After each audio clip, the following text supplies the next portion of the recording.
जिला मुख्यालय बलौदाबाजार के कलेक्टर दीपक सोनी मंगलवार की समय सीमा की बैठक में विभिन्न विभागों के उपस्थित अधिकारी एवं कर्मचारियों की क्लास लेते हुए सख्त निर्देश दिए कि किसी भी फरियादी की आवेदन लंबे समय तक पेंडिंग नहीं रहनी चाहिए।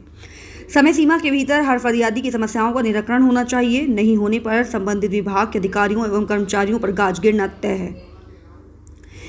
बात मंगलवार की टीएल बैठक में सभी अधिकारियों एवं कर्मचारियों को विशेष हिदायत कलेक्टर की तरफ से दी गई है। इसके अलावा कलेक्टर ने यह भी कहा कि किसी भी प्रकार की कोताही किसी भी काम में बर्दाश्त नहीं की जाएगी। बलौदाबाजार से गोलू केवट की खास रिपोर्ट।